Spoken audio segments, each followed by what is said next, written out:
Gunung Rinjani yang berada di Lombok, Nusa Tenggara Barat berdiri gagah dengan ketinggian 3.736 meter di atas permukaan laut atau MDPL. Rinjani adalah gunung tertinggi kedua di Asia Tenggara, sekaligus gunung berapi aktif dan populer di kalangan para pendaki.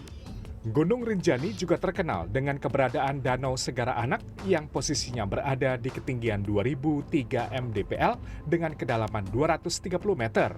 Danau Segara Anak merupakan danau panas vulkanik terbesar di dunia. Jika dari kejauhan, danau ini berwarna biru seakan sebagai anak lautan di atas pegunungan. Magnet keindahan Gunung Rinjani terbukti dari jumlah pengunjung yang fantastis.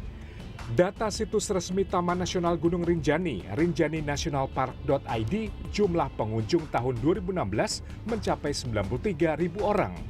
Berikutnya di tahun 2017 mencapai 82.000 orang. Namun untuk menikmati keindahan Gunung Rinjani ternyata tidaklah mudah sekaligus menguji kekuatan para pendaki. Medan terjal, jalan setapak dengan tanah berpasir di permukaan tinggi menjadikan Gunung Rinjani sangat berbahaya untuk pendaki yang tidak mengetahui medan. Data Taman Nasional Gunung Rinjani mencatat jumlah kecelakaan di Gunung Rinjani di tahun 2016 hingga 2020 mencapai 104 kasus. Persentase kecelakaan terbesar terjadi di tahun 2020, yakni dengan jumlah kasus kecelakaan mencapai 21 kasus dari total jumlah pengunjung mencapai 22.000 orang lebih. Data kematian pendaki juga berulang kali terjadi.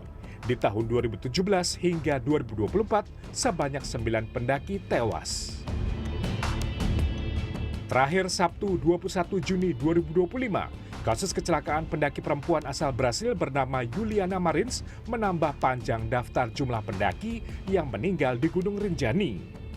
Dalam video drone yang diperoleh keluarga korban usai terjatuh, Juliana Marins sempat berteriak meminta tolong, namun hingga hari ketiga korban terjatuh, ia belum berhasil dievakuasi. Di Selasa 24 Juni atau 3 hari berselang, tim SAR memastikan Juliana Marins telah meninggal. SAR Mataram menuturkan evakuasi Juliana Marins tidak mudah karena korban berada di kedalaman 500 meter dengan medan terjal dan saat itu cuaca kerap berubah.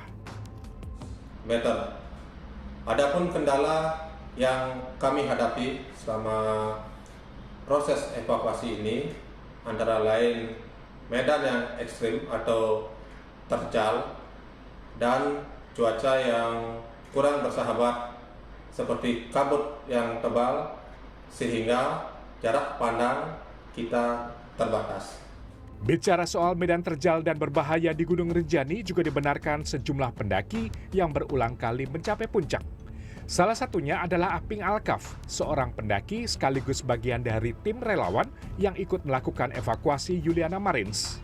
Aping menceritakan ada medan yang berbahaya di Rinjani, salah satunya adalah jalur letter E. Dikutip dari laman Instagram Taman Nasional Gunung Rinjani, letter E adalah jalur pendakian mendekati puncak yang terjal dan rawan longsor.